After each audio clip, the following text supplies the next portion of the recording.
100 కోట్ల పైన పెట్టుబడి పెడితే కేవలం దీని ద్వారా లబ్ధి పొందేది 4500 గిరిజనుల మటుకే.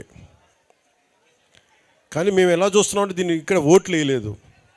అయినా కానీ వీటన్నిటిని అధిగమించి ఎందుకు వచ్చామంటే, ఇదే 100 కోట్లు ముఖ్యమంత్రి గారు తన నియోజకవర్గంలో పెట్టుకోవచ్చు, నేను కాకినాడలో పెట్టుకోవచ్చు, లేదంటే ఇంకో ప్రాంతాలకు పెట్టుకోవచ్చు.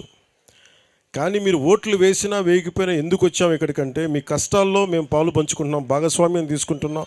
మీ కష్టాల్లో, మీ కన్నీళ్లలో మేము ఉన్నామని చెప్పడానికి. ఇదే 105 కోట్లు పెడితే చాలామంది బ్రిడ్జి పెడితే ఒక హైవే కూడా ఒక ప్యాచ్ అయిపోద్ది, కీలకమైన బ్రిడ్జ్లు అయిపోతాయి. కానీ వాటన్నిటిని దాటి ఎందుకు పెట్టామంటే, మీ కష్టాల్లో మేము ఉన్నాం. మీరు ఓట్లు గత ప్రభుత్వంలో ఆ పార్టీకి వేసినా కానీ మేము మనసు పెట్టి ఇక్కడికి వచ్చాం. మేము మీకు నిలబడతాం, ఆసరాగా ఉంటామని తెలియజేయడానికి ఇన్ని ప్రాజెక్టులు, ఈరోజు ఇన్ని రోడ్ ప్రాజెక్టులు మీకోసం పెట్టాం. ఈరోజు ఇప్పుడు మనం 19 పనులు ప్రారంభించాం, 98.85 కిలోమీటర్లు. దీంట్లో 105 కోట్ల 33 లక్షలు మనం జాతీయ ఉపాధి హామీ పథకం, దాంట్లో జాతీయ ఉపాధి హామీ పథకం నుంచి 72 కోట్ల 20 లక్షలు, 33 కోట్ల 13 లక్షలేమో పంచాయతీరాజ్ మనకి ఇంజనీరింగ్ శాఖ నుంచి.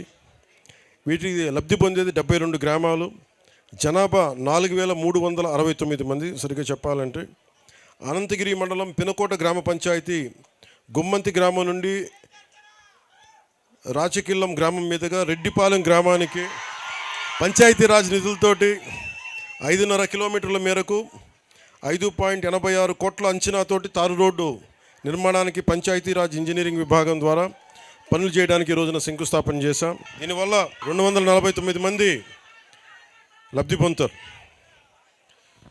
ఇందాక గ్రామస్తులందరితో మాట్లాడుతూ ఉన్నాను. నిజంగా యువత తలుచుకుంటే, గిరిజన యువత ముఖ్యంగా యువకులు మీరు తలుచుకుంటే మార్పు వస్తుంది. గత ఎన్నికల్లో 6 నెలల క్రితం యువత ఒక బలంగా ఒక మాట అనుకున్నారు, మార్పు రావాలి అని. మీరు మార్పు వచ్చింది, మీకు రోడ్లు పడ్డాయి. మార్పు వచ్చింది. పంచాయతీ సర్పంచులకి విలువ లేని పరిస్థితుల్లో పంచాయతీ సర్పంచులు భుజాలు తలగరేసి మేము సర్పంచులను చెప్పుకునే స్థాయికి మేము పెట్టాం. మొన్న ముఖ్యమంత్రి గారి దృష్టికి ఇదే తీసుకెళ్ళాను.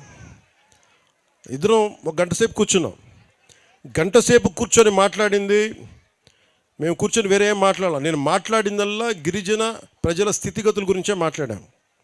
మీకు ఆదాయం ఎలా పెరగాలి, రోడ్లు కనెక్టివిటీ ఎలా ఉండాలి, నీటి అవసరాలు ఎలా తీర్చాలి, కరెంట్లు ఎలా ఉంది, అలాగే అంగన్వాడీ కేంద్రాలు సరిగ్గా ఉన్నాయా, వాటి రిపేర్లు చేయాలా అని ఇవే మాట్లాడుకొని ప్రధానమంత్రి గారు వచ్చాక ఇలాంటి ఇలాంటి పాలసీల కింద ఇంతకుముందు 250 ఉంటే కానీ రోడ్లు పడేవి కావు.